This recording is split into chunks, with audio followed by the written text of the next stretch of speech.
Every time I go diving, I have this kit with me on the boat or in my truck, and this is going to be able to solve most problems that we can solve when we're out on a dive boat. Now, I say most problems that we can solve. I don't have things in this box like service kits for regulators, because if we need to service our regulator on the boat, it's probably just time to call the dive. This small Apache 550 dry box lives in my dive crate, and whether I'm teaching or diving for fun, has everything I need to solve reasonable problems.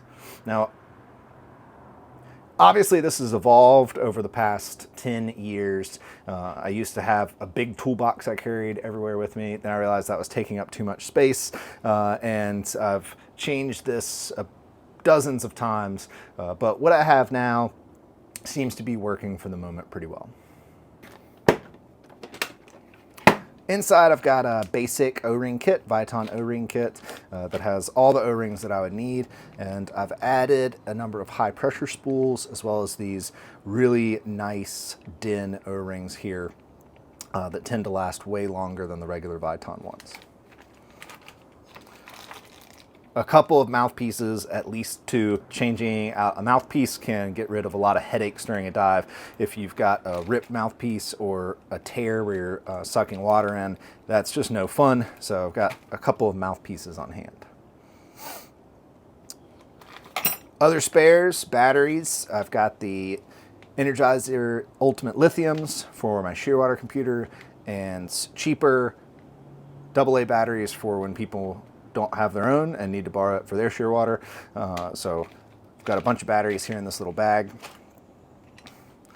Spanner wrench in case we need to pop off an environmental cap to adjust intermediate pressure. A low pressure inflator tool. I pretty much never use this, but it's good to have on hand. It also has the split screwdriver that we could use to tighten on a valve nut if it came loose. A rusty wrench. I also have a nice stainless steel Sea Dog wrench that goes diving with me, and that's what I end up using more than this.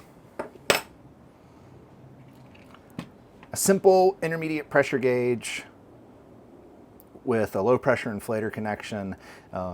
What we'd use this for is if we've got a second stage that's leaking, we want to determine if there is a problem with the second stage or a problem with the first stage, like a high pressure seat that has failed, and this can diagnose that problem really quickly.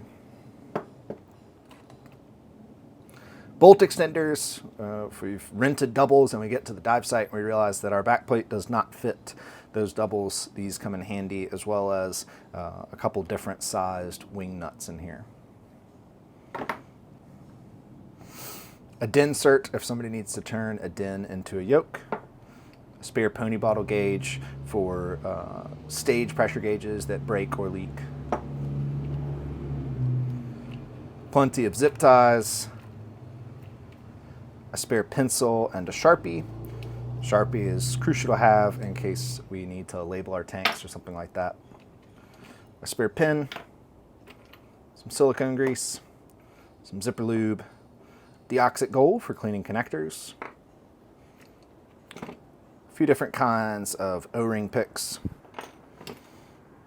a blank plug for XCCR electronics in case a secondary monitor goes out and you just want to dive with an independent. Another pick. This is just a little fishing multi-tool. It's got all your standard tools in here along with some pliers which can come in handy.